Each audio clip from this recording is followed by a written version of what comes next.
Testing.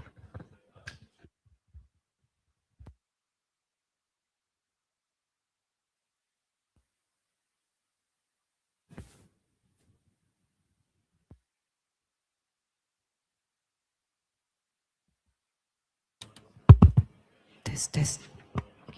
Test, test. Test, test.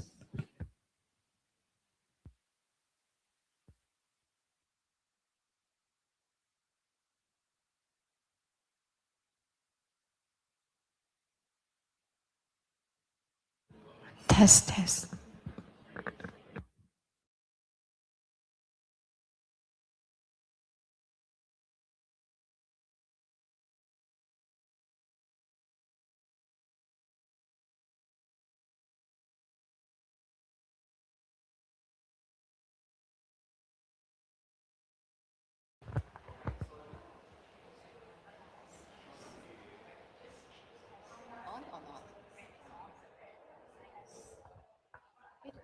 Test, test.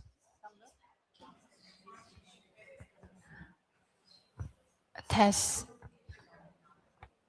Test. Test, test, test. Test. Test, test.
Test, test, test.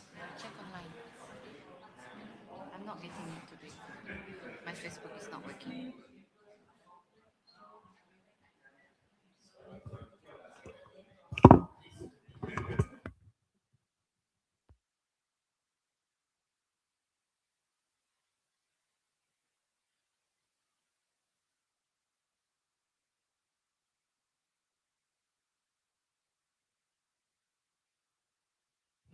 Test, test. 1, 2, 3. Test. 1, 2, 3.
Good afternoon.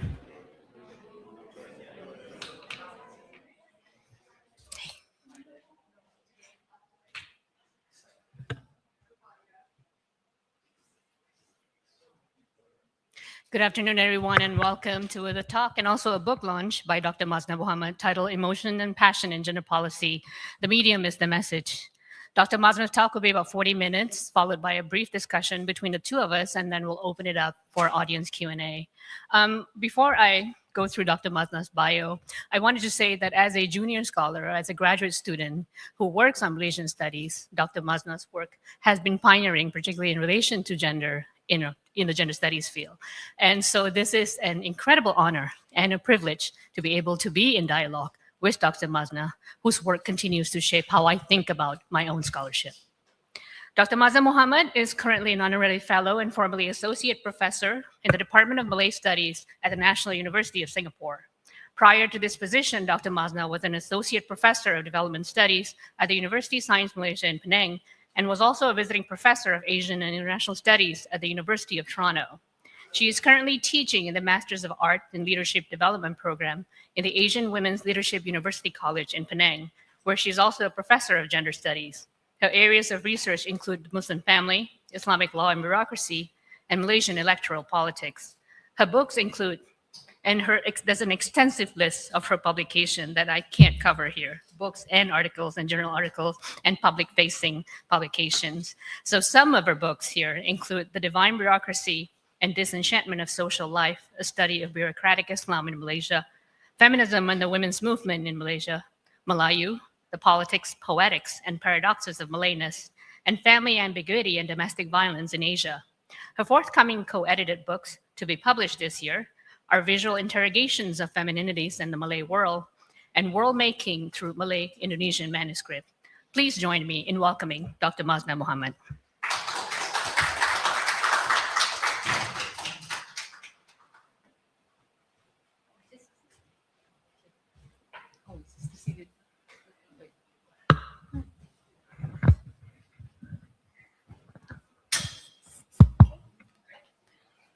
Good afternoon, everyone.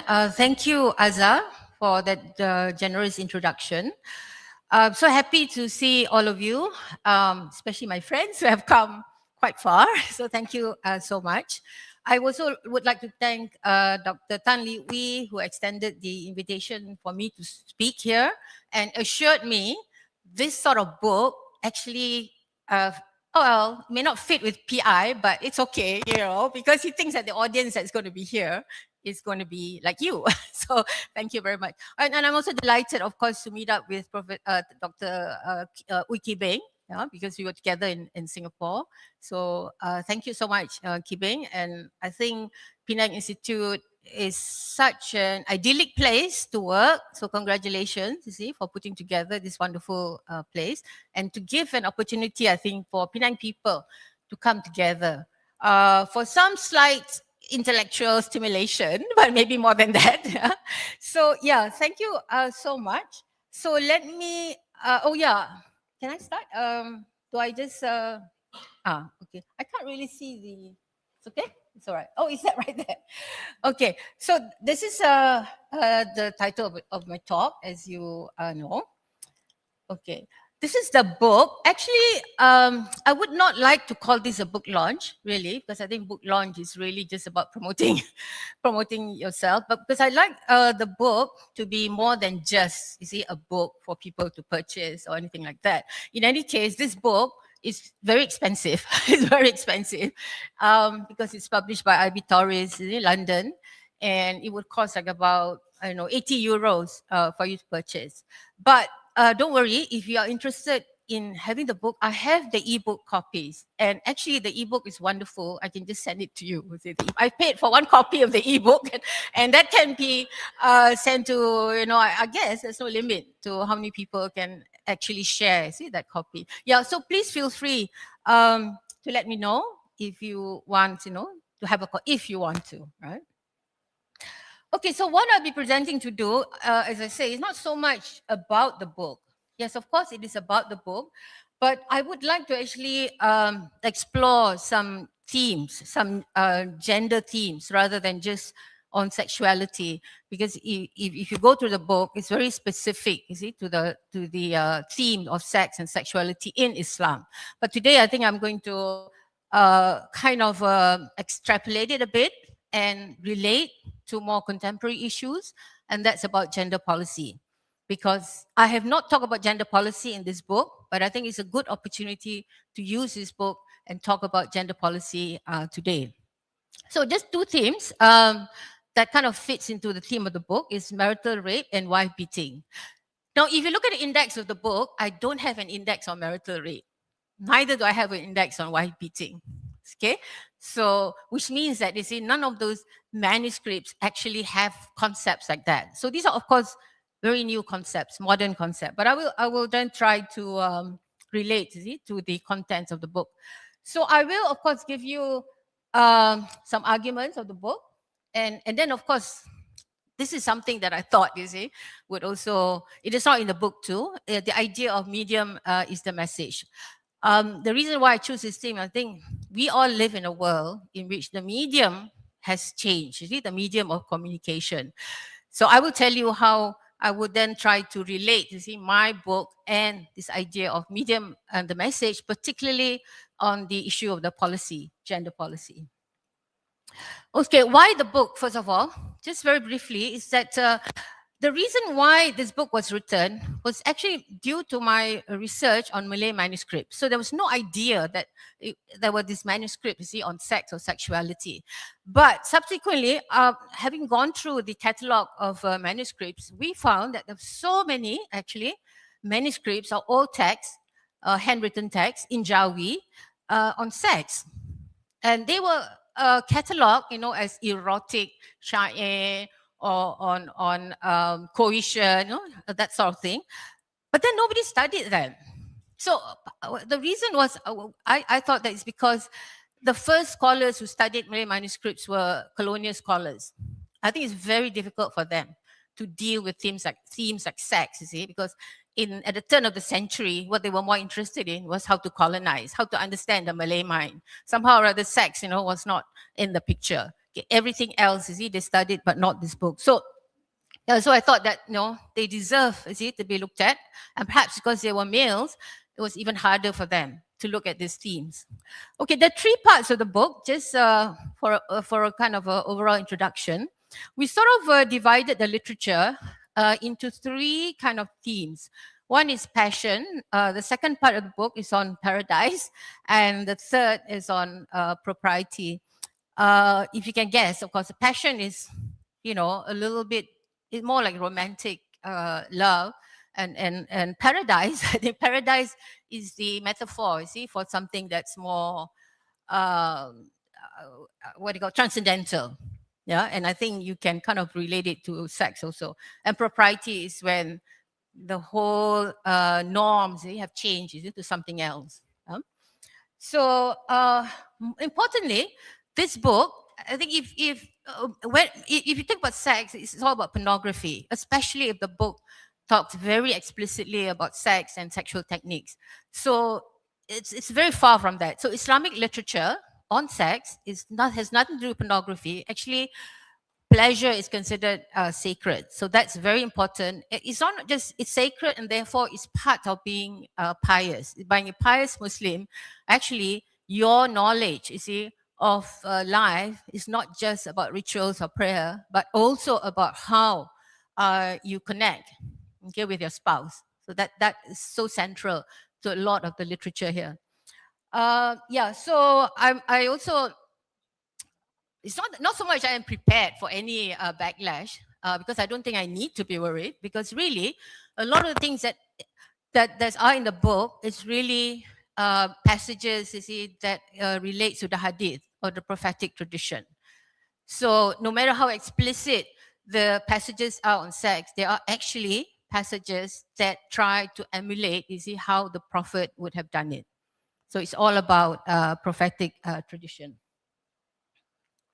So text used in the study, just I'll go very quickly with this.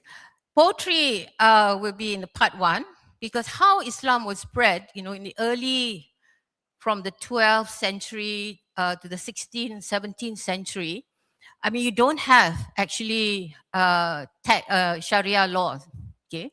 So there were no such Sharia law dictated as we have them today. So those days, actually, the first people who came to this part of the world, they came all the way from Arabia, Persia, India, and a lot of the words that were transmitted were in the form of poetry. So the Malay syair, I think some of you may have learned syair in school. It's probably one of a boring subject because they kind of classified under classical Malay literature. But it was actually a medium of transmission. So in poetic language is not something that you would hear religious sermons being presented today. Yeah, it's poetry really, and that's how people get drawn, see, into faith, rather than a religion in and of itself, but into a particular way of relating with God and the divine being. So this syair, like syair Berang-Berang and syair Ikan Tambera, syair Bar Anisa, they have never even studied by Malay classical literary scholars, because there's a lot of erotic elements in them, not very easy to read. So for example, the syair Berang-Berang, syair Ikan Tambera, they use fish. The first one is Berang-Berang would be using animals as couples, as lovers. And the one Ikan Tambera would be between the love affair between two different species of fish, one from the fresh water and salt water. And Bar Anisa, you get to know love is forbidden kind of idea, right? Okay, Bar Anisa, Bar is Arabic is sea, yeah, Anisa is women. So this is a poem on the sea of women. It's a very complex poem. In this book, I've only just looked at it from the kind of sexuality view, because the sea is considered to be feminine, you see, and the boat is masculine. But I think in my subsequent study, I've also tried to explore this poem as a reflection of the seafaring, tradition of the Malay world. So that's also another kind of history that needs to be debunked, that Malays are not just like agrarian people who live in the hinterland, but they were actually part of the very connected seafaring people, which stretches, you see, from Persia all the way to China, what we call the Indian Ocean network. So that's why you have the Syair Bar Anisa, because it's also about the experience of sailing. Sailing was a very dangerous profession those days, because you could be at sea, see, for months on end, and you have to depend on the monsoon, see, to go from the east to the west and back and forth. Anyway, so I won't be talking about that in this talk. The second part is what people have called the sex manuals. I also regretted using the term sex manuals in my earlier article, because it's as though, it was like a sex manual, jima. Jima here in Arabic means coition, see, book of coition. So it was considered like a manual. And these are all kept in manuscripts, manuscript form in the Malaysian National Library, as well as the British Library. Quite a lot of libraries, even Leiden, they have this manuscript. But as I said, very understudied. And those who have studied them would use theories like, oh, Malays were very progressive those days. I think that's a very wrong kind of argument, you see. Or Malays were, or Muslims were actually knew about sex even before the West did. Again, I think that's a very kind of a little bit incorrect, to say those sort of things. But they're all there. And one manuscript, which was actually maybe fortuitous for us as feminist scholars. You see, this book called the Perhimpunan Gunawan was written by a woman by the name of Khatijah Terong, who lived in Riau in the late 19th century. She died in the early 20th century. And this was the first actually book that has an author's name on it. And this is actually sexual techniques written by a woman from a woman's point of view. So thankfully, we have that, but I'm sure that there were a lot more, but didn't survive. Okay, part 3 of the book was really to show the different modes, the modality of the transmission. So it became, the syair was still very important, but by the late 19th century, you have these two syair, like syair Suluh Pegawai and syair Siti Siana, which to me was like a prototype of the modern day Sharia law. So syair Suluh Pegawai was meant to be instructions for males, and syair Siti Siana is instructions for females.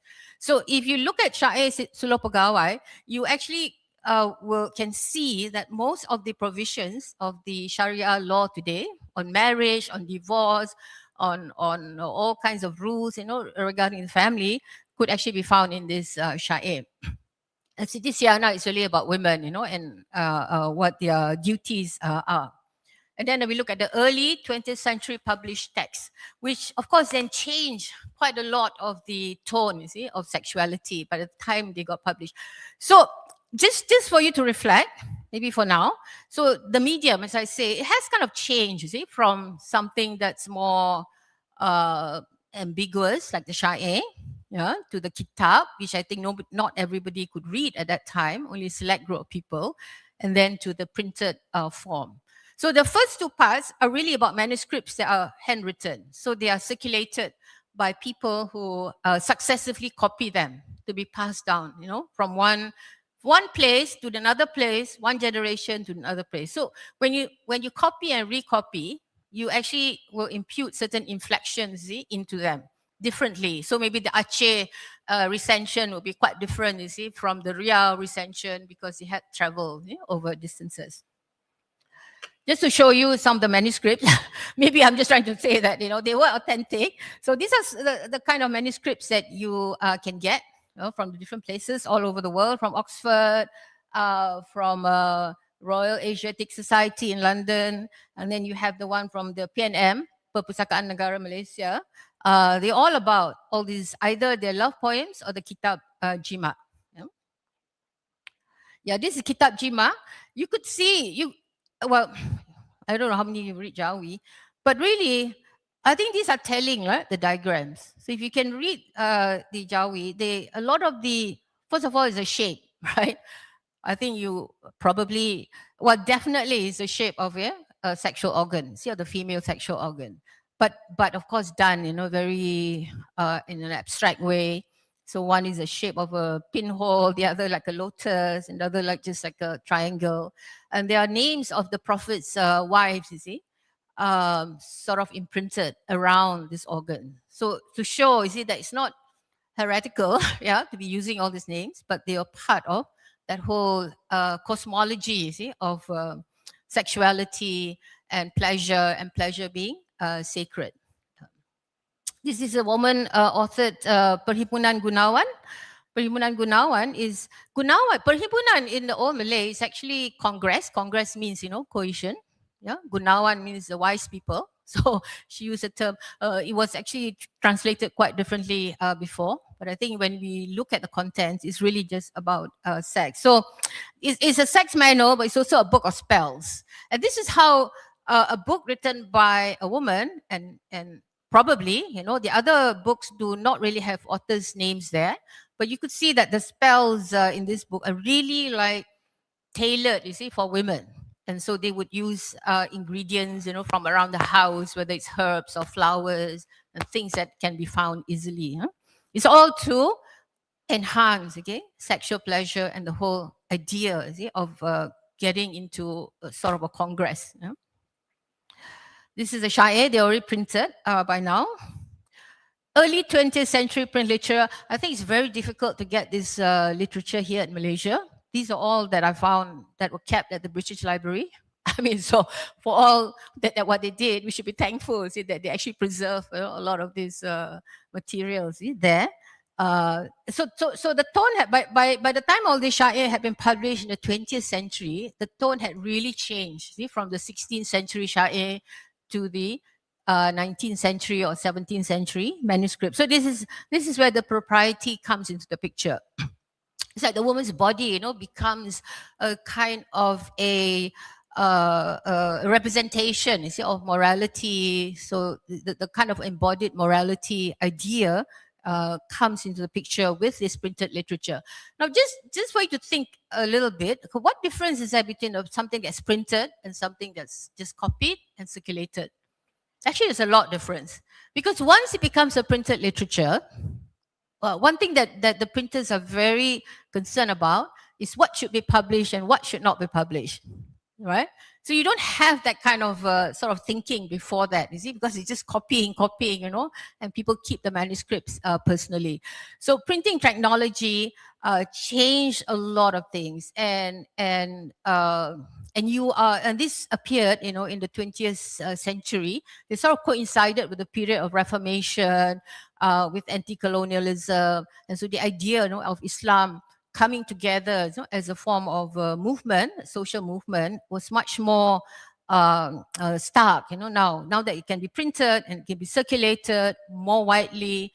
There's a massification of its circulation. So not only ulamas can read, but also, school teachers, new school teachers that came to being, Malays, Muslims, in the Egyptian situation. Of course, there was this reformist movement around the production of all this literature. So it became a little bit, the tone became really quite different. You are also trying to feature yourself, as distinct, from the West, from the colonialist West.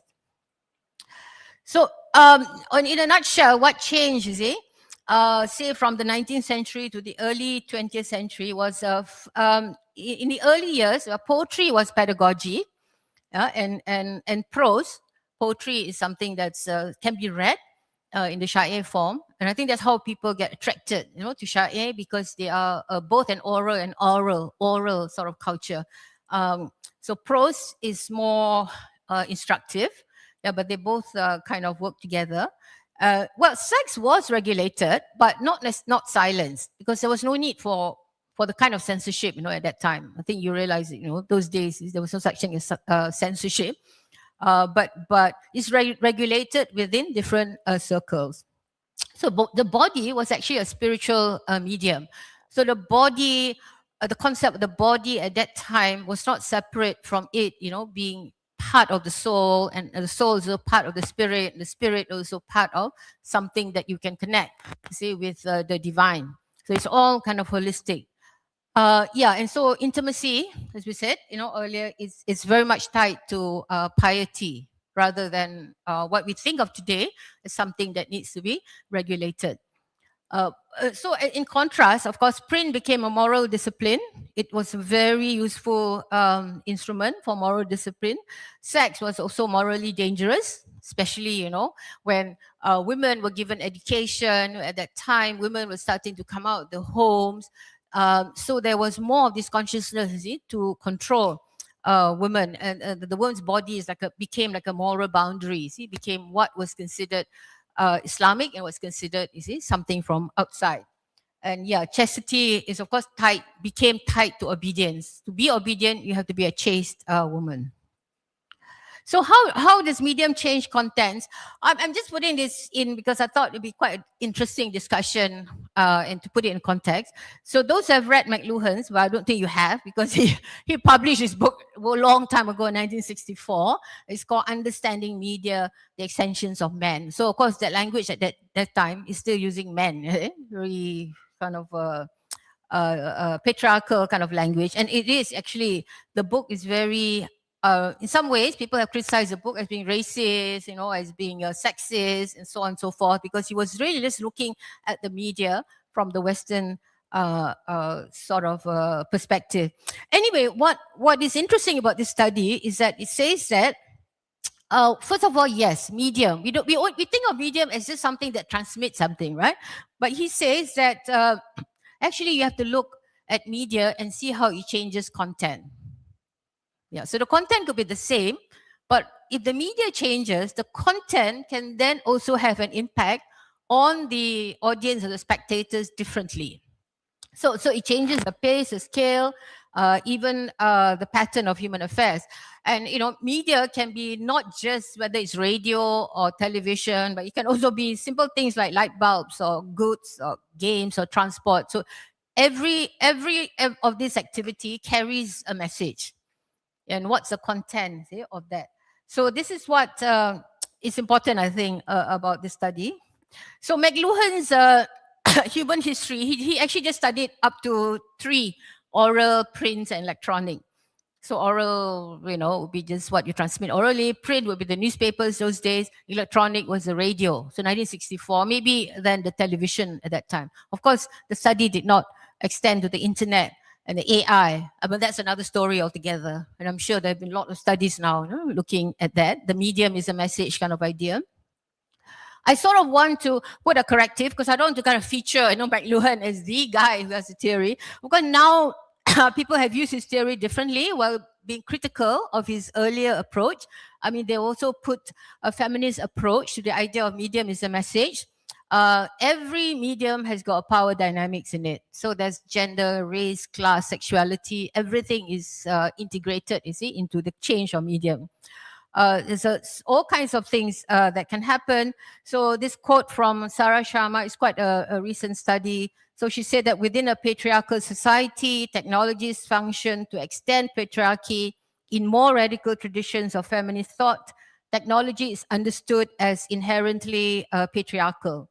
Well, I think this is something that I won't go too deeply in things, but I think it's quite easy to see that new technologies also have new sources, of power, or new basis of power underneath that technology. And more that we move around, of course, the patriarchal argument becomes quite, more, it is more credible, the idea of power there. Okay, now I've come to the what we want to talk about. It's a policy. I want to bring it back to the policy because a lot of you, I think a lot of my friends here have been involved in all kinds of struggles, trying to change gender policies in Malaysia. So I want to just kind of pose this question. Can Muslim women abstain from sex in marriage? Now, I'll tell you what's so important about it because, a long time ago, when the Malaysia's Domestic Violence Act was being advocated from the late, I think it took a long while, from the late 1980s, but it was finally passed in 1994. Now, it was still a long time ago, right? It was passed, but it took like about a decade, for it to come to become law. So that was the first time that domestic violence was included in the legislation. And so in the law itself, there's a wide interpretation for domestic violence. So it includes emotional, physical, psychological abuse, including financial, social, and then, of course, sexual abuse. So that was not easy, to put out, this idea that women can be abused based on all these different ways, of how violence can be affected. Now, Section 3 of the Act, those of you know about Malaysian law, has to be read in relation to the penal code because it's like violence is a criminal offense, and Domestic Violence Act is like sits in between a civil and a criminal because it's criminal ultimately, but it has to be read together with the Malaysian penal code. Okay, so the question of marital rape, there's no mention of the word in domestic violence, in the DVA. Domestic violence under the Malaysian law has got about, I think, 1, 2, 3, 4, 5, 6, or 7, about 8 or 7 definition of it. So you can go to A, willfully, knowingly placing, attempting to place the victim in fear of physical injury, so on and so on and so forth. But I want you to look at definition C. C is quite interesting because I think a lot of the women's group took a long time, fighting over this. So the one that was accepted by the government of the day at that time wanted this clause to be worded this way. Not marital rape, okay? Domestic violence is an act which leads to compelling the victim by force or threat to engage in any conduct or act, sexual or otherwise, from which the victim has a right to abstain. Now, those words, those last few words, from which the victim has a right to abstain, I don't know how many of you know what the implication of it. Well, okay, I think a lot of you know, but really the reason why that condition was put there was to appease, the Islamic lobby. Yeah, because those days, people say, if you're married to a man, of course, your duty is to have sex, whether it's by force or otherwise. So you do not have a right to abstain from it. You cannot refuse your husband sex. So if you do not have that clause from which the victim has a right to abstain, then I don't know, maybe 50% of Muslim men, might, be committing, domestic violence. Yeah, well, we were young those days, okay? We tried very hard to fight against it, but it was really, it's like either you want a law to be passed or you want it to be stalled and postponed, further for another 5 years. So in the end, I think the best of our Muslim lawyers also agreed that this clause can be put there. So from which the victim has a right to abstain. So there are things that you don't have a right to abstain from. That's what it's saying here. There's certain violence that you do not have a right to abstain here. They do not put there Islamic law, but if you take this to court, and if a woman takes a marital charge rape against a husband under the Domestic Violence Act, of course the judge will then read and interpret it to be that she doesn't have a right to abstain from sex. So even though she may be brutally attacked in the sexual act, the law does not apply if you are a Muslim woman. Yeah. So this is I'm sorry to say, but it's not just Muslim women. Any woman in Malaysia, does not have any right actually to take her spouse, to court on the charge of marital rape. Because in the penal code, which applies to everyone, right, sexual intercourse by a man with his own wife by a marriage, which is valid under any written law for the time being enforced or is recognized in Malaysia as valid, is not rape. It's not rape. So you can never have rape in a marriage. And that applies to everybody in Malaysia. Well, I have to give you a case. Actually, Singapore has a law against marital rape. And in January 2020, the penal code in Singapore actually recognized, there's a law against marital rape there. So under the Singapore law, marital rape is a prosecutable offense. Forced sexual intercourse, regardless of marital status, is considered rape. Sexual assault within marriage is a serious criminal offense. And then somewhere in the clause, it affirms that a husband does not have ownership over his wife's body. So actually a lot of countries have passed law against marital rape, except for Malaysia. So back again to the old text. Now I want to bring back this discussion about the whole idea of sex in marriage. So in the old kitab is a book. There's two kitabs actually. One is called the Kitab Nikah. The other is a Kitab Jima. There were two actually. One is on rules on marriage, which is a Kitab Nikah. The other, most Muslims have to go through those days, was Kitab Jima. Techniques and rules according to hadith for sexual intercourse and pleasure. So previously, if you look at the old manuscripts, you have both the Nikah and Jima addressed in one book. So for example, you have this book that's still being circulated today, Idahul Bab Murid al-Nikah al-Sawab, which was written in the 18th century by an ulama in Patani. And in Kelantan, I think you can still get this book. So in this book, both are together.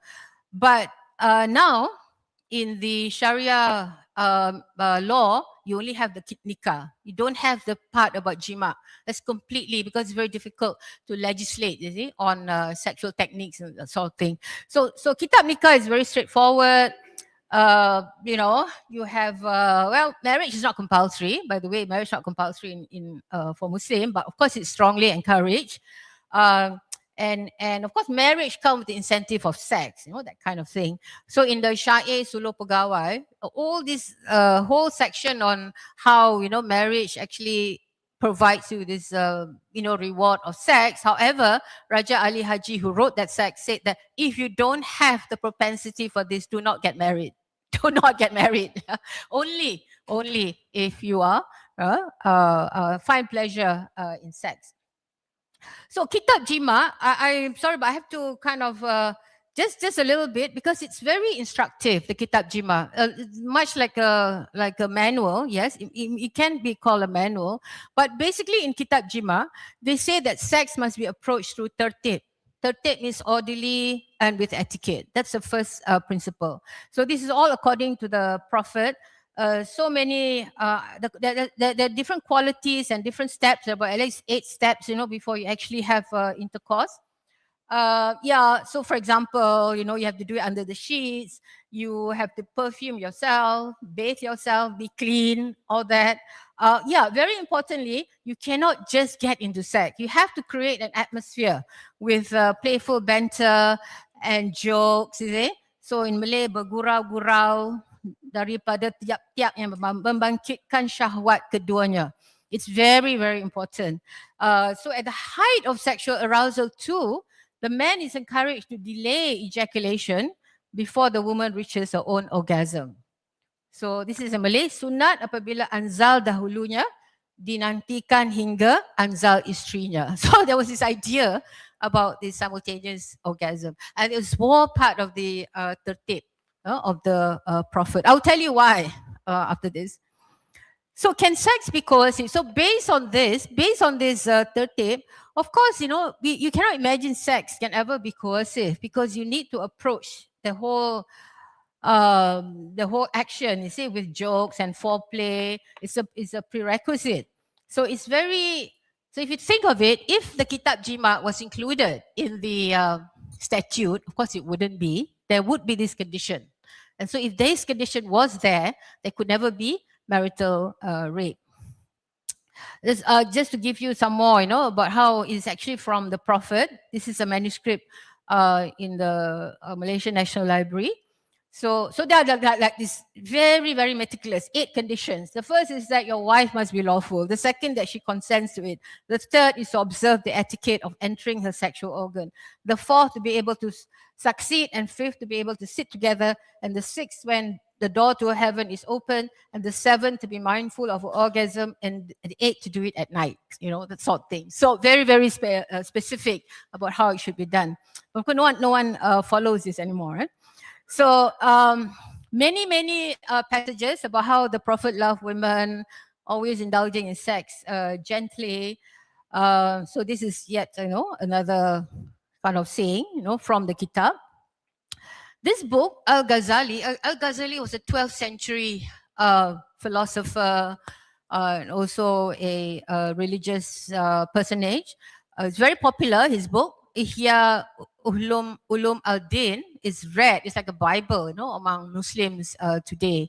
And this book, very thin book on marriage and sexuality in Islam. He also said, the Prophet said, let none of you come upon his wife like an animal, and let there be an emissary between them. So he was asked, what is this emissary, O Messenger of God? He said, the kiss and sweet words. So that was from this Ihya.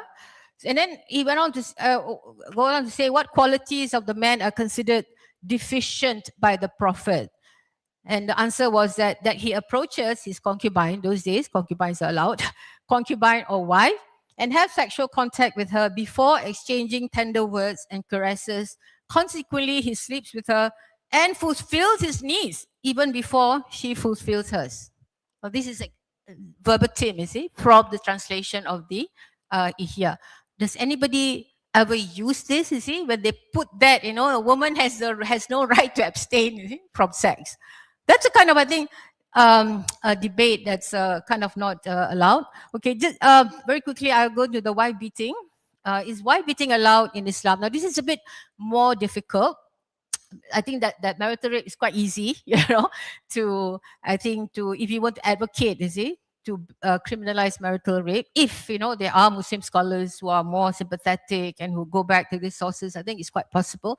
But wife beating, maybe it's a little bit more tricky, simply because in the Quran itself, there is a passage from verse 434, which is translated as, those wives from whom you fear arrogance, first advise them, then if they persist, forsake them in bed, and finally strike them lightly.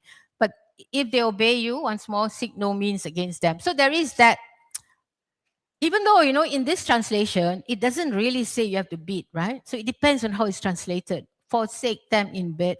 Well, strike maybe is beating. Strike them lightly.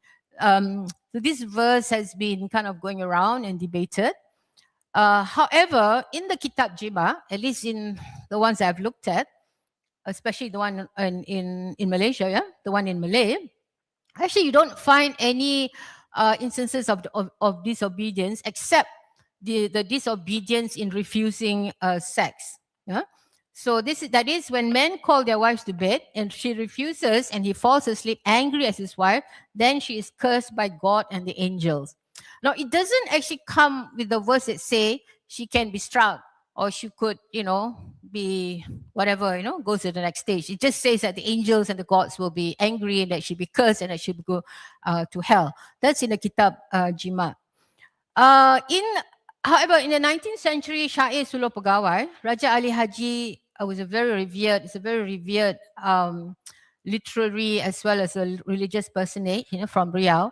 So in this Syair, there were like 3 passages that was talk about beating. So I'll just read to you this Syair. A husband must always wish for good, advise her first with the truth. If she persists in doing the objectionable, try to persuade her with money. If she refuses to change, try leaving her house. After a day or 2, check on her well-being. Oh, still all right? You can't say be tempted by money. And then the third verse stanza says, if all else fails, despite the efforts, she can be beaten and whipped. But do not lash at her face. It is forbidden to leave scars or injuries. So it was there in the Syair, the first kind of thing. But remember those days, none of these punishment were kind of imposed, could be implemented, right? Because there was no like a structured, Sharia court at that time. We don't really know, then there could be, of course, incidents of violence against women, but I'm not sure, if then the man gets away with it and that kind of thing. But it was in the Syair. Anyway, back again to the rules of nikah and jima. I think the marriage contract itself, this is where the heart of it is the marriage contract. It is a contract for mutual sexual pleasure. Jima, marital rape, I think is certainly, not allowed at all. And here, I think obedience, at least in the kitab jima, is related to sex. And that, though, you'll be punished by the angels rather than the husband, actually inflicting the punishment.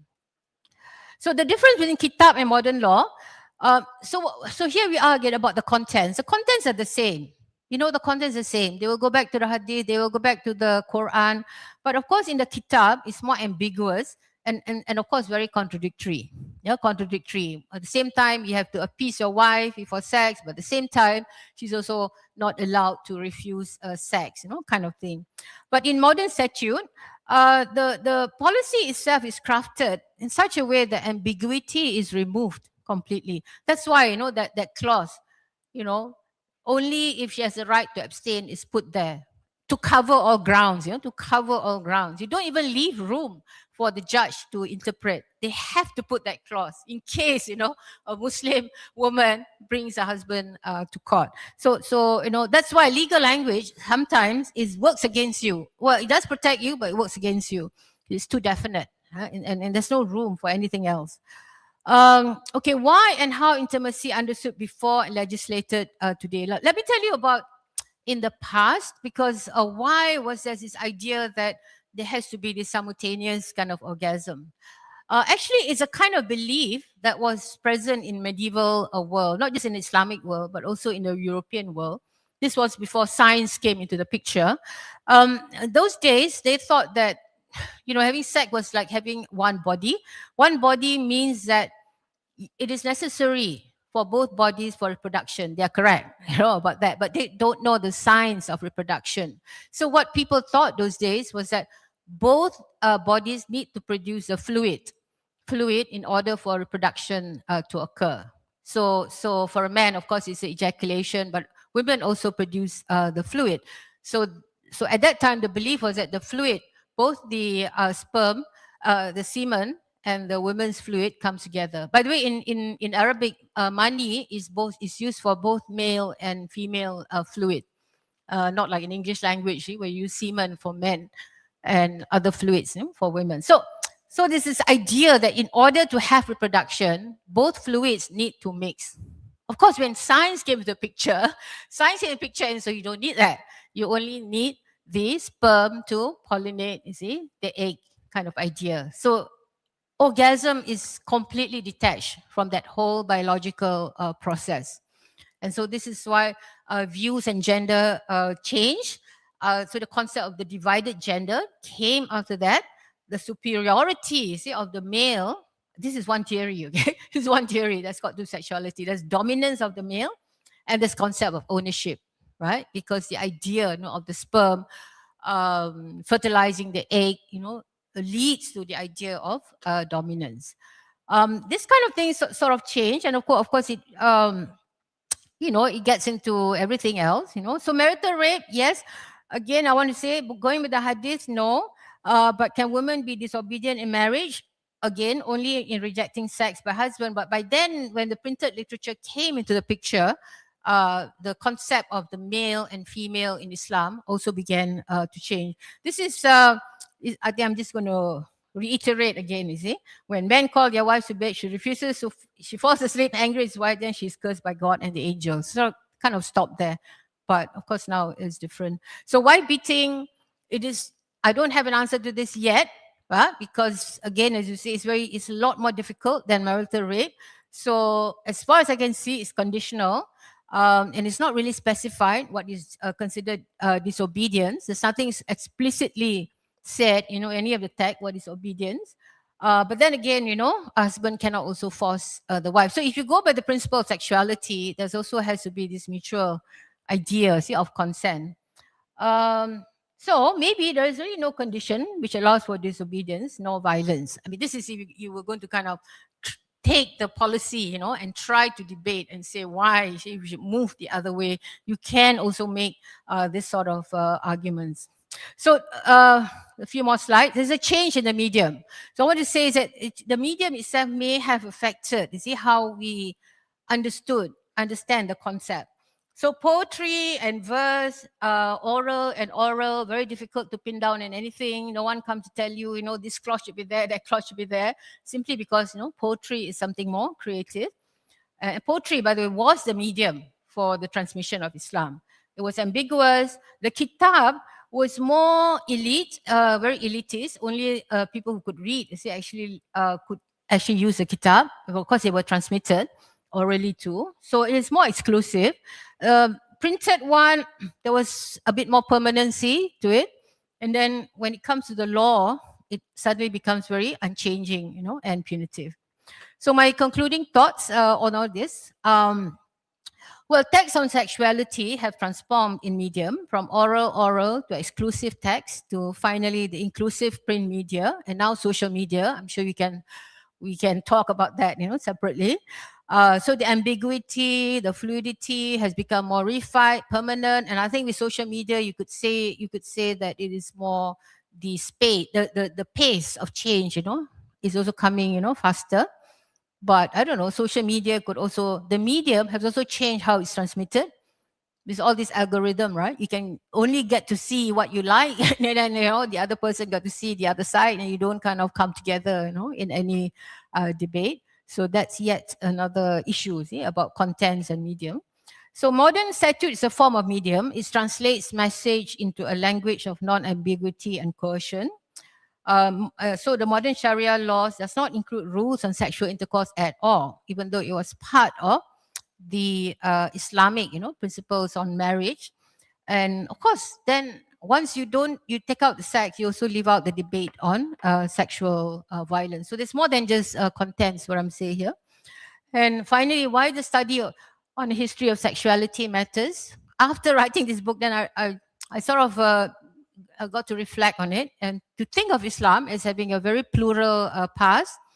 And then the idea of pleasure, I think, has changed, the connotation of it being sacred, part of piety. That's something that may be quite difficult to tell people now. I mean, people say, yes, of course, sex is marriage and important, but it's not the same of qualitative sort of emotions that people attach, to sex like it was those days.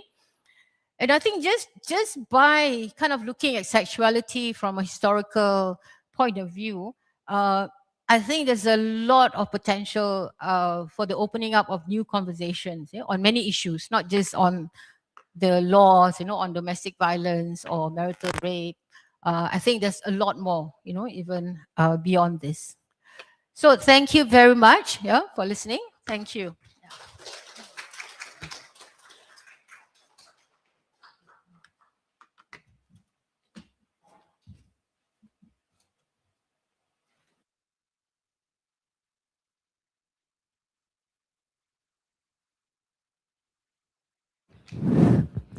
Thank you, Mazna. That certainly gave us a lot to think about.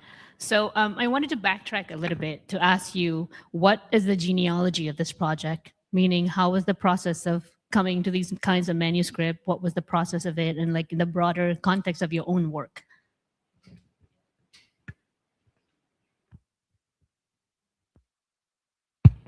Okay, can you hear me? Yeah. The genealogy, as I said earlier, it was really just to look at Malay manuscript, what we call now is vernacular sources, as a source for historical data.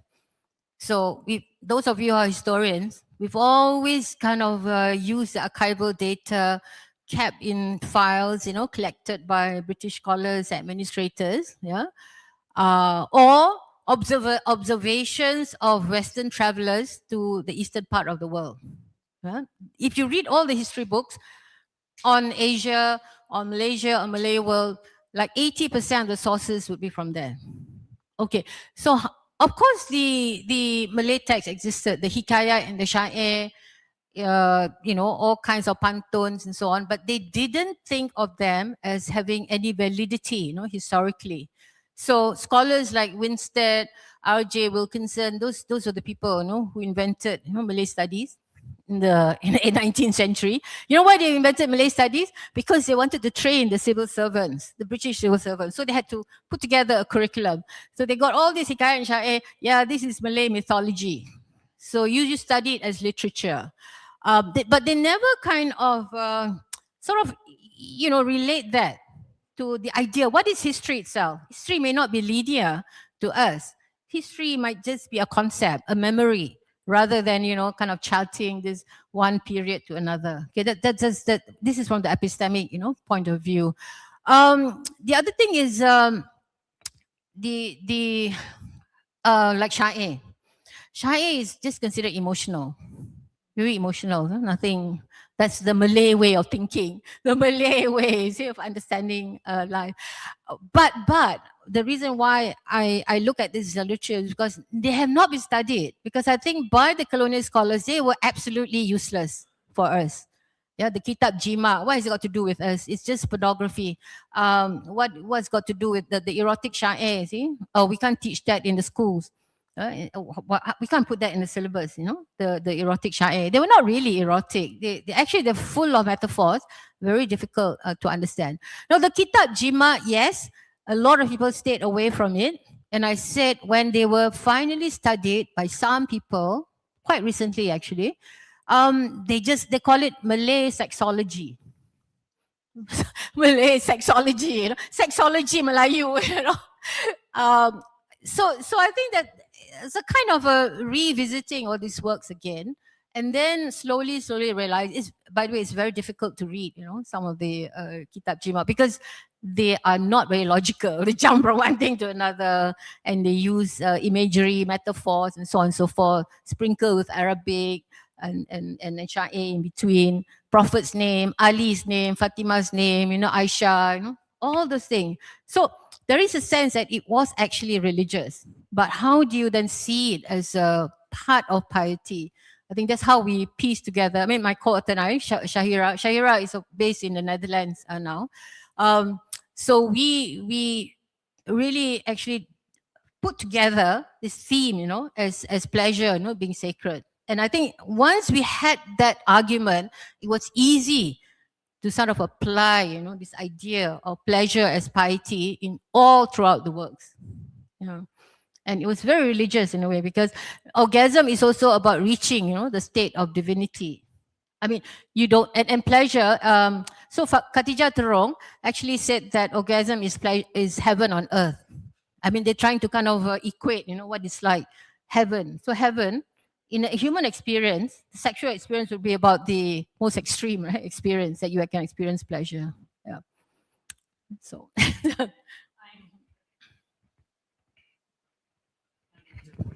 Okay. I am particularly struck by Khatijah Terong's text, right? So do you find, I mean, in all the texts that you discuss, agency seems to be of male provenance, right? It's like the man who approaches is the action that counts, is the man's action towards the wives in terms of intimacy, pleasure, et cetera, et cetera. Did you find anything different in Khatijah Terong's approach to how we think about passion and intimacy? Thanks. Yeah.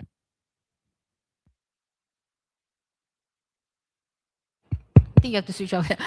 Well, okay, there has to be some context here. Khatijah Terong was actually the fourth wife of this nobility, Raja Abdullah, in Riau, who was from a very prominent family, who was also a Sharia judge, in the island of Riau. So she was a fourth wife. And she was, before that, she was like a bomo. Yeah. Yeah, so she has all this, knowledge. She has spells and all kinds of knowledges. Well, when we went to Riau, actually, Raja Abdullah himself was really into sexual literature himself. Yeah. So he, being from a very elite family, he actually traveled to Turkey, to of course to Mecca, and he collected all this literature from Turkey, from Iran, I think also, because they were already copying the West. And so they had this literature with pictures, very explicit pictures in his own manuscript of, you won't believe it. And the manuscript is still in Riau.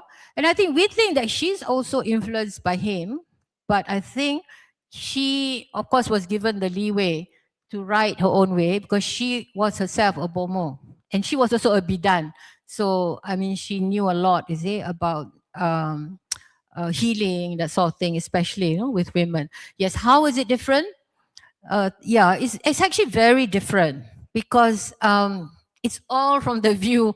In the book, it's called the vaginal viewpoint.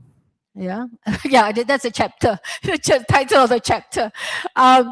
You just imagine you're on the other side instead of the other. So the kitab jima is very male.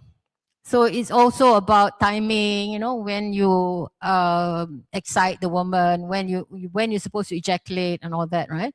So Khadijah's book does not say anything of that, but she actually talks about how the woman herself can stimulate her own pleasure, of course, together with the men.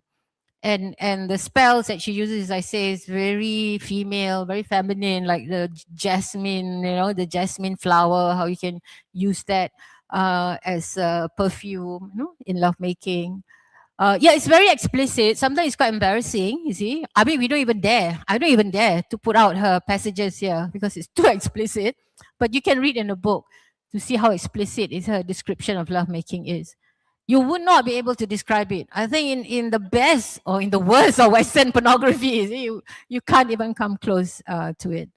And of course, she also, all the time, she says that it's all part of being pious.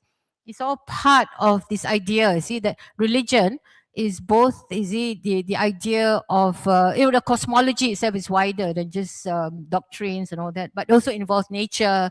It also involves your own, control and agency over the body. So the body itself is like a medium, a medium in which you can attain the highest spirituality.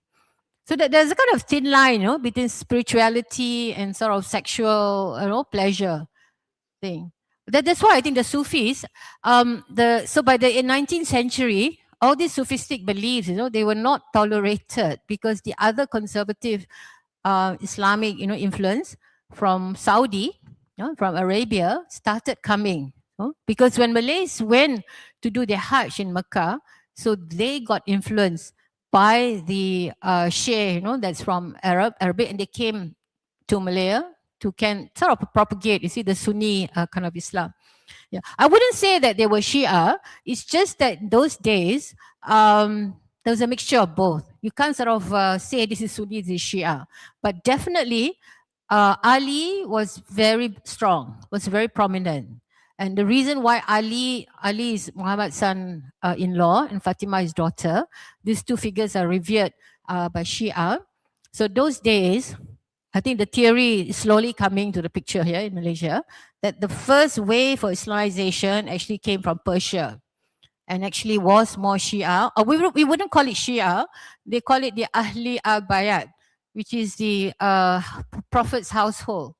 So Prophet's household is the name of that faith, you see. So that's why even in lovemaking, and even when they try to chart, you see, the erotic zone, they use the names, you see, of the Prophet's wife. Fatima, Aisha, Khadijah, Salama, and Ali, and the consummation of Ali and Fatima is considered, you see, the highest form, you see, of pleasure. Yeah. I do have one more question. In terms of thinking about how the medium is the message, right? And a lot of it, this work is really a provocative way to think about an analysis of social change, is an indicative of where our society is at, right? And so when we think about public discourse of sexuality in this country in particular, it's still taboo. Much of it is sort of like happens behind closed doors. Nobody really refers to sexual anatomy as it is. You know, it's kind of like the things down there, right? Things like that. And so what kind of conversation, or how do you hope to sort of like shift the conversation publicly about sexuality with this particular kind of research? Actually, sorry. Actually, this whole idea about sex in Islam, you can actually find a lot of literature, modern literature today, because, you know, this is like to teach, you know, couples have to have a harmonious marriage and all that. But you know what the difference is now? If you look at any of the Islamic books on sex or techniques of sex, they actually have Western techniques there, like Masters and Johnson. The joy of sex, not even realizing that in Islam there was already, you know, an early tradition, see, of the tertib, what we call the Prophet's orders, you know, on sex. So I think people are just not exposed to some of the old literature. Partly it's in Jawi. A lot of Malays do read Jawi, but since it's not, a lot of these manuscripts, I was the first one to actually transliterate them into Rumi. Because if you don't transliterate them, they'll just be left in the shelves of the archives, and only like really real experts. And it's really painstaking to go through this literature. Really, it doesn't even read sexily or anything. It's just so laborious, you see, to read about the tertib, you know, the tertib of sex. And yeah, so how do I want this conversation to go forward? I think more and more people are discovering this literature. In Indonesia, I think it's more active than in Malaysia, definitely. You know, there's a lot of Javanese literature on this too. I think slowly, I think this idea of sexuality and spirituality seems to be like seeing them in the same light. Like sexuality is not separate from sexuality. So that's what I want people to actually begin to think about. Like sexuality and spirituality is not like detached from each other, but it was once upon a time a very important religious tradition. Yeah. Thank you. We're opening it up. Any questions from the audience?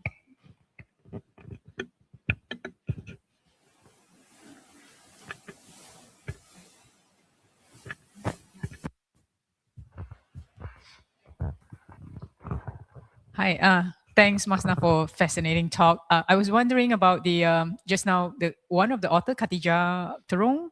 I was wondering who was she, and then how and where did she learn to read and write? It's kind of like interesting to me. Like there was already writers for this Malay manuscript. This is the first time I came across a Malay author for the Malay manuscript. Yeah. Thank you. Thank you for the question. Yes, Khatijah Terong is from this tiny island in Riau. Have you been to Riau? Riau is this island south of Singapore. Very small island. You can actually walk around the island, in one day. And Riau happens to have a very active literary community in the late 19th to early 20th century. There are many reasons for why it became a kind of a literary hub. Some people actually said that because it was Dutch control. It was Dutch control, but the British was quite close in Singapore at that time. So they wanted to isolate themselves, you see, from the politics, because they're not Java, see, Riau. Riau is kind of in between. It was a Malay world, but it was also part of Dutch colony. And so they devoted, the whole entire island, devoted themselves to religious and literary pursuits. And in Riau itself, there was a literary club called the Club Rushdia, where all the elites actually will meet, ever so often to exchange views, literature, and women among the club were a lot of women who wrote a lot of syair. So it was not just Khadijah Terong. There were other women, and if you read the book by Mulaika Hijaz, Victoria's wives, she talks about the syair, women syair writers then. So Khatijah was also part of that circle. Although, of course, she was not like nobility, she was the fourth wife, but she was married to a very, influential man there. And how did she learn to write? I think because they all had lessons. See, in Jawi, they may not actually have deep Islamic knowledge, but they could all read and write in Jawi. And but because she was also a bidan, a midwife and a bomo, that sort of thing. It's very interesting because we are trying to find out where she got influence from, because there was only one line in her book which says that she learned all these things from a certain Wan Mah from Penang. So we don't know. We know who this Wan Mah. So we must trace who this Wan Mah. That was her, mentor kind of thing. Penang, of course, at that time was also quite active. Literary circles, in Penang was active in the 19th century. So hers was written like at the cusp of the 20th century. It is not written by her husband, definitely, because the language is very different. And of course, it was to a female audience, so it couldn't have been written, by her husband.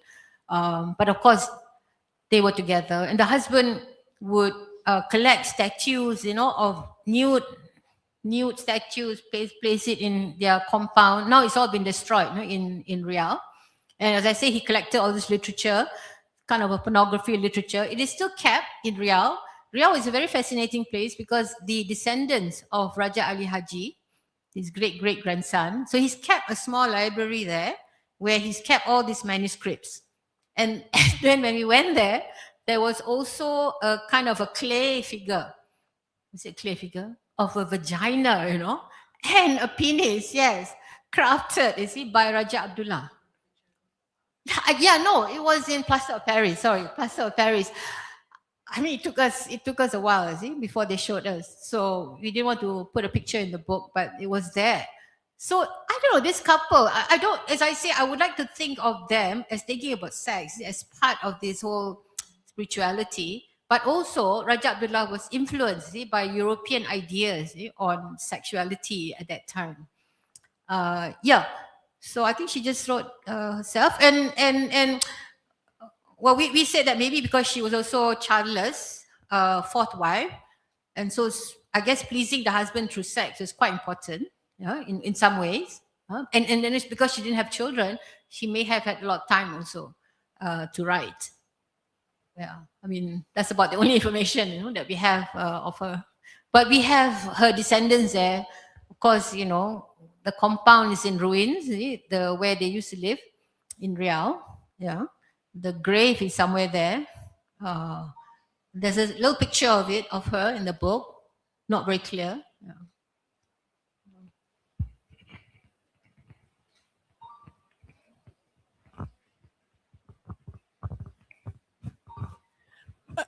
My initial question.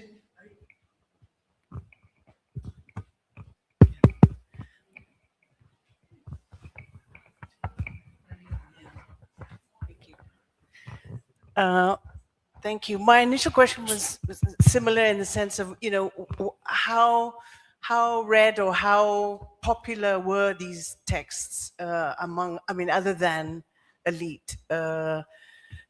I mean, and the importance of oral literature would mean, obviously that if I didn't read it, doesn't mean I didn't get to hear about it. And just wanted to know really more about how popular were these texts, or how were they received. And the second really question is around, so in your boring journeys, Masna, through these texts, what, if anything, did you discover around same-sex kind of encounters or instruction? Thanks. Okay, yeah, I'll answer your last question first, because I didn't talk about the syair, the Hamzah Fansuri one. This was much earlier. Hamzah Fansuri syair is quite fascinating, actually. It's a beautiful, it's exclusive, it's exquisite, but very kind of mysterious. And so you can see in my book that there's a syair where he talks about the divine. The divine, the divine is always considered a lover, in Sufi poetry. And so he used the term mahbub. Mahbub actually in Arabic is a male lover, right? It's a male lover. So he has a term mahbub there, kekasih and mahbub. It's all about love of God and how to get close to God. So at that time, I think the idea of love and divinity, I don't think they make a difference in the sex. And like in Arabic literature, there's quite full of homosexual sort of all kinds of sexual encounters in Arabic literature. Arabic literature is a whole different ball game altogether. So these Malay writers were of course influenced by Arabic and Persian literature, but they actually indigenized them. So Hamzah Fansuri, there's a bit of a he lived in the 16th century, in Sumatra. Some people say that he's half Persian, because there were a lot of Persians actually this part of the world. And he was born in Ayutthaya. Ayutthaya was a place where there were a lot of Shias, Persians who lived there before. And then he came to Sumatra. And he was also a trader, but he was also a poet. And so that's the only kind of literature where sex and love is separated from marriage in his syair. But subsequently, when the kitab Jima and the kitab Nikah were written, they were all for sex and marriage. So it was very clear, in the kitab Jima, that it's for marriage, because it comes together with the kitab Nikah. It's together, that manual is together. When you have the rules on marriage, you also have rules on sexual intercourse. But now, of course, in modern times, they've taken away the Jima and just put there the nikah. Now, even in Raja Ali Haji Syair, he also had the jima there, It's very explicit, his syair. The syair that I read to you about beating wife, the first part of the syair, it's so, what's the word for it? Yeah. It's very explicit, a lot of ribald, sex, no holds barred kind of thing, because he was giving advice to young men. Syair Suluh Pegawai is actually for advice to young men. And so there's a lot of sex there. There's a lot even of how, you do sex in that. So within that tradition, there was still both the nikah and the jima.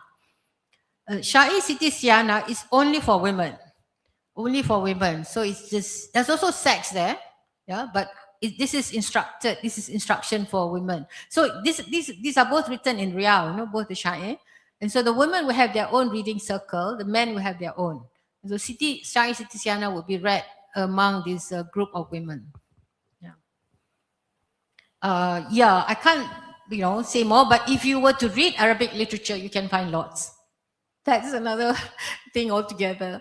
In the 1001 Nights kind of thing, it was kind of orientalized, right? Because the British Westerners, Europeans took the Arabic literature and turned it into the 1001 Nights, published it as 1001 Nights. But that was like the origin, of this sexual literature in Islam. Yeah, it's just fascinating. I mean, there is a field of study now, Islamic sexuality, but small. There's a group of people already doing this, because there's so much text out there still not discovered. So you have You have the Ottoman text, you have the Persian text, you have the Arabic text, you have the Chinese text, still out there. Javanese, Javanese, a lot of Javanese text. Do you ask me the audience whether they're popular? Okay, the Jima actually they were used for studies when they have the schools, religious instructions. They would like in Indonesia now, where they have the pondok, sekolah pondok, they will still use some of the kitab Jima. So it's to instruct, people who go out to teach other people. I don't think it's read by the common people, but at least it's transmitted that way. The syair, I think the syair were really actually popular in Riau itself. Yeah, this one Riau they say is the seat of Malay literature, not Malaya. It's Riau, That's the original Malay language is from Riau. Yeah.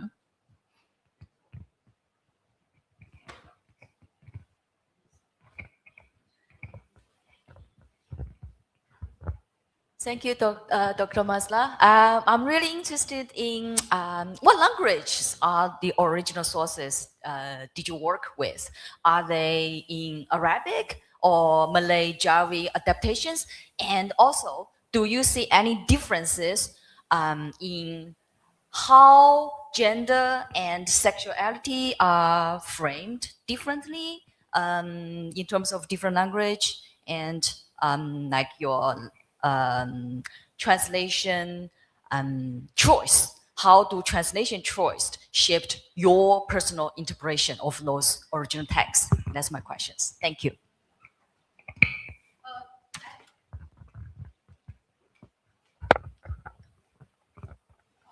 All the language is Malay. Every text I said is Malay. I don't read Arabic, but it's written in the Arabic script, the Jawi.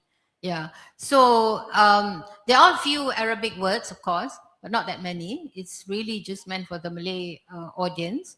And gender, the concept of gender is not there really. It's not there. It's just only in relation to, sexual functions, that's all, There's no I mean, of course, there's the idea of disobedience and wife and all that is there. It's there. But it's not like, okay, women have to do this, women have to do that. Of course, my study is just limited to studying this text. So it's all about sexual techniques itself. And I must say again that the tertib actually puts it teaches a man to be really, really responsible, even in that act. And I don't think it's possible modern day, to even follow all those techniques. So if you look at the 8 steps, the 10 steps, so who's going to memorize that? Huh? And with all the dua they have to read, is it in between? Yeah, and I don't know how it was those days. Maybe they had more time, maybe they had more time those days. So at least, for that moment, gender was not there, see? Again, that one sex body theory, that you're together, in that moment, you have to be together because of, not once the reproduction mentioned, not once was pregnancy, mentioned. It was all about pleasure. See? Because if it was just about getting the woman impregnated, then you don't have to go through all the steps, right? You really don't have to go through any of the steps. And the man doesn't have to wait for the woman, to reach a certain level, no. So in a way, some people have said that myth, was quite beneficial for women because the myth is that you need to have these two fluids, coming out together, was so beneficial for women those days.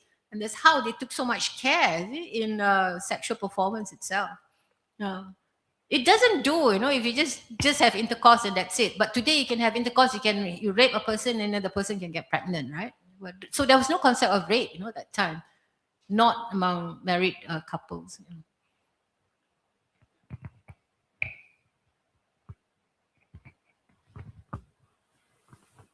Any other questions?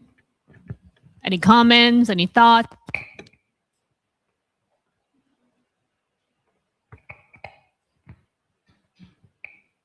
No, I do. I do. Okay, I just have a question. you mentioned earlier that you were a little bit concerned. Maybe concerned is not the right word, right? In terms of this book, what can you speak more to that? Oh, the concern.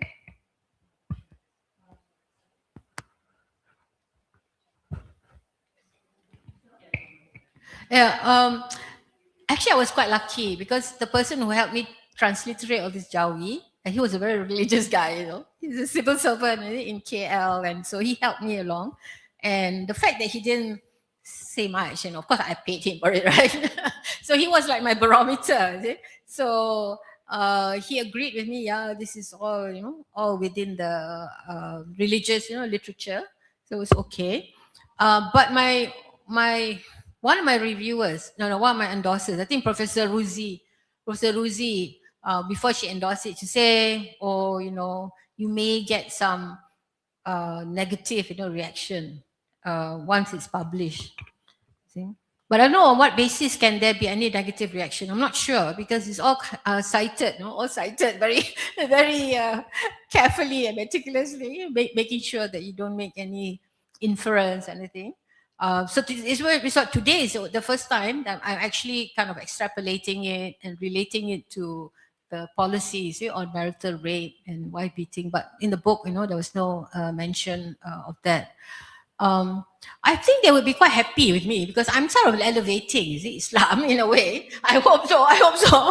Because I'm not saying anything. I'm really saying that as your pleasure was part of sacrality. See, so how can the thing? I mean, they and it's all within the illicit relationship. Yeah, the idea that the jima was very, very strictly, the preamble was always, you have to be illicitly married before you undertake all these techniques. Yeah?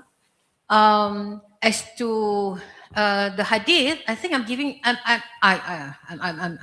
think so, because I say that they are hadith. They're not just manual; they're actually prophetic tradition. And so the hadith, I mean, the thousands of hadith, right? Depends on how many hadith people want to bring up. But these are hadith from the Prophet's own behavior and advice. Yeah, you might not want to openly or publicly say that it is, but it is. It is what it is. Somebody can say no. Or the most you can say, you shouldn't be bringing this out in public. It's a very exclusive knowledge. That's the most you can say.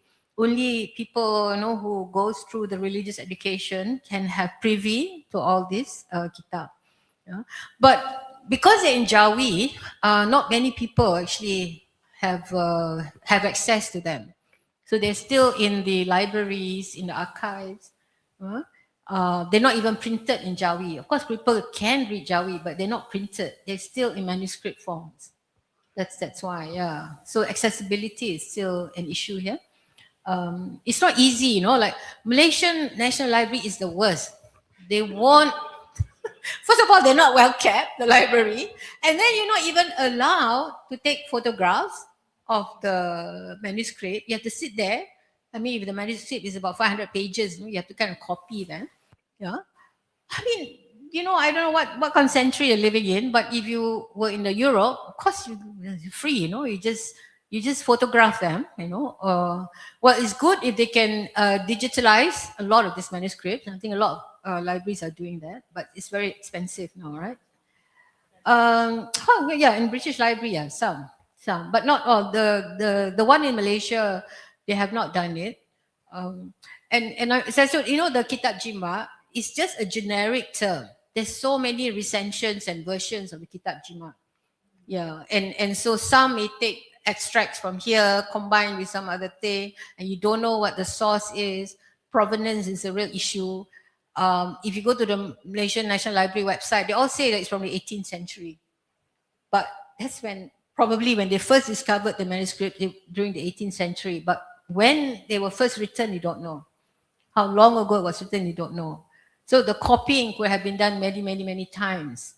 And so by the time, it gets to the library, and they don't really bother, to preserve them well. And I mean, it's a good policy that you're not allowed to bring them or photograph them because that might spoil the manuscript. But the long-term value.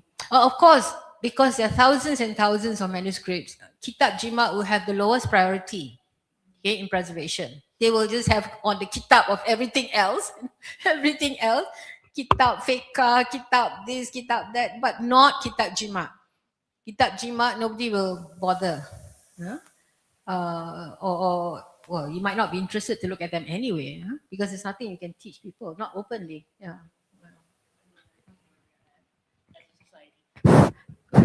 Do we have any do we have any other questions, any comments? If not, I do have another question. No? I'm just going to ask you then. Okay, maybe this works. Okay.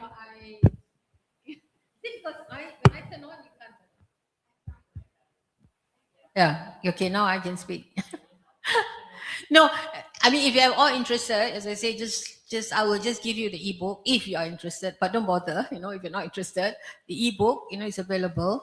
But if you were to buy, then of course it's very expensive, this book. So that's the only thing. But I think for me, I think the best, my own value into it is I thought was to bring out, this old syair, which had never even been studied, by literary scholars.